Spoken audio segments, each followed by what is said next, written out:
అందరికీ నమస్కారం। ఈరోజు శ్రీ జేకేఆర్ సంక్షేమ సంఘం అధ్యక్షుడు శ్రీ జేఎస్ఎస్ బ్రహ్మానందచారి షుగర్ వ్యాధి మీద అవగాహన కల్పించాలనే ఉద్దేశంతో కరపత్రం విడుదల చేయడం జరిగింది। వాస్తవంగా వచ్చేసి ఈ షుగర్ వ్యాధి మన దేశంలోనే 10 కోట్ల మందికి ఉండడం చాలా బాధాకరం। వాస్తవంగా 30 మందికి ఒకటి వంతున ప్రతి 10 మందికి ఒకరి వంతున వ్యాధి ఉండడం చాలా బాధాకరం। ఈ వ్యాధి వలన లక్షలాది మంది కూడా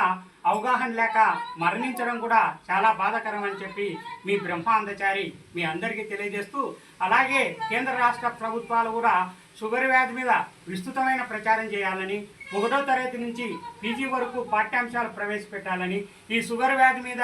అలాగే టీవీల్లోనైతేమి సినిమాల్లో అయితేమి యాడ్స్ రూపంగా కూడా అవగాహన కల్పించాలని, ప్రతి ఒక్కరు కూడా తెలిసిన వారికి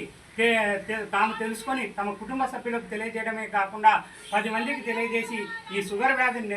నిర్మూలించాలని చెప్పి మీ బ్రహ్మానందచారి మీ అందరికీ కూడా తెలియజేయడం జరిగింది। వాస్తవంగా ఈ షుగర్ వ్యాధి వచ్చేసి వంశపారపర్యంగా రావడం, అలాగే లావుగా ఎక్కువ ఉన్న వాళ్లకు, తీపి పదార్థాలు ఎక్కువ తిన్న వాళ్ళకు కూడా ఈ వ్యాధి వచ్చే అవకాశం ఉన్నది కాబట్టి, అలాగే ఈ వ్యాధిని నిర్మూలించాలంటే ప్రతి ఒక్కరూ డాక్టర్ సలహా తీసుకోవాలా, ప్రతిరోజు 1 గంటైనా తప్పక నడవాలని చెప్పి మీ బ్రహ్మానందచారి మీ అందరికీ తెలియజేస్తూ, ఈ షుగర్ వ్యాధి వచ్చిన వారు వరెన్నం తినకూడదని, గడ్డకూరలు తినకూడదని, తీపి పదార్థాలు తినకూడదని, పాత పద్ధతులైన జొన్న సంగటి, జొన్న రొట్టె, రాగి సంగటి, కొరన్నము, ఉప్మా,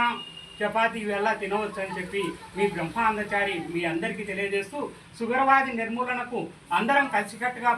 భాగస్వామ్యమై ఈ ప్రపంచాన్ని పట్టి పీడిస్తున్న ఈ షుగర్ వ్యాధిని నిర్మూలించాలని చెప్పి మీ బ్రహ్మానందచారి మీ అందరికీ విజ్ఞప్తి చేస్తూ, ఇక్కడికి వచ్చిన వారికి అందరికీ పేరు పేరున కృతజ్ఞత తెలియజేస్తున్న మీ అందరిని అభిమానించే మీ బ్రహ్మానందచారి కృతజ్ఞతా వందనాలు। Thank you.